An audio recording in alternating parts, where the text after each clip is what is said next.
They weren't just soldiers, they were a machine of war. Armed with weapons designed not only to kill, but to break entire armies, Rome's legions conquered lands from Britain to the Middle East. But what deadly tools gave them such unstoppable power? The sword of Rome, the gladius. The heart of every Roman soldier's arsenal was the gladius, a short sword designed for close combat. Unlike the longer blades used by their enemies, the gladius thrived in tight formations. Roman tactics encouraged discipline and unity. Legionaries fought shoulder to shoulder, their shields interlocked. In this setting, slashing weapons were less useful. Instead, the gladius was built for thrusting, allowing soldiers to pierce through armor and flesh with deadly precision.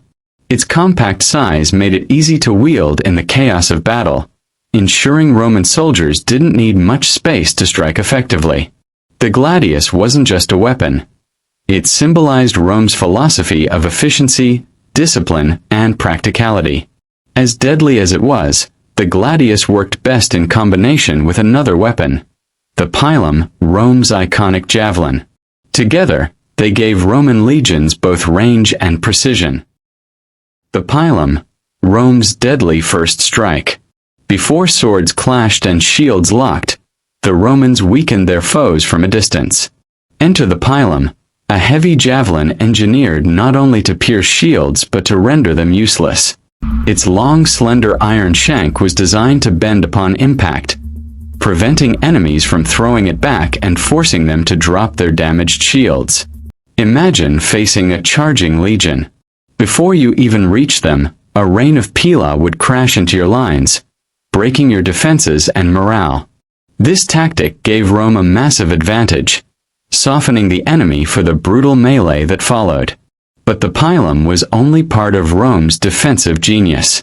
Once the enemy closed in, the scutum, the Roman shield, became the soldier's lifeline and the foundation of their legendary formations. The scutum, wall of iron. The scutum was far more than a shield. It was a portable fortress. Curved and rectangular, it covered nearly the entire body of a legionary. In single combat, it provided unmatched protection. In formation, it became a wall of iron and wood, allowing soldiers to move as a single unit. The most iconic use of the scutum was the testudo formation, where soldiers locked their shields overhead and in front, creating an almost impenetrable shell against arrows and projectiles. This made advancing under heavy fire possible, striking terror into enemies who realized they couldn't break the Roman line. Still, defense alone doesn't win battles.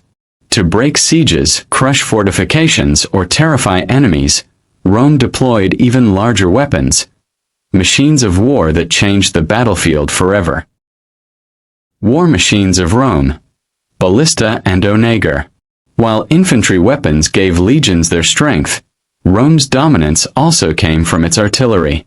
The ballista, a massive crossbow-like engine, could launch bolts with lethal speed and accuracy, picking off enemy leaders or breaking formations from afar.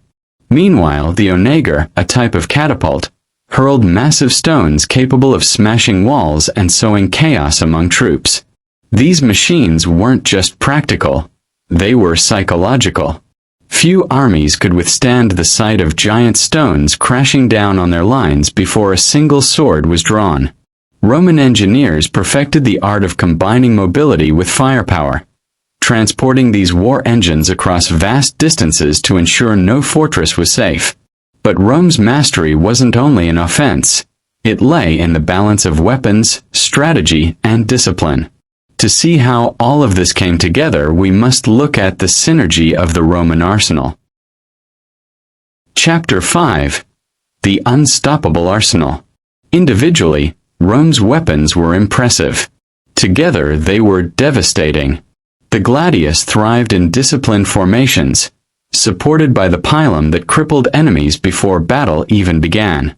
The scutum ensured survival and cohesion, while the ballista and onager extended Rome's reach, breaking down defenses both physical and psychological.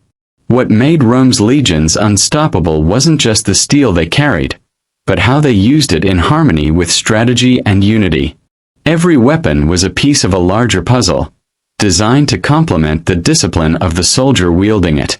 This combination of innovation and organization allowed Rome to dominate battlefields for centuries. The legacy of their arsenal still echoes today, reminding us that the greatest weapon Rome ever forged was not a sword, nor a shield, but the discipline that bound them all together.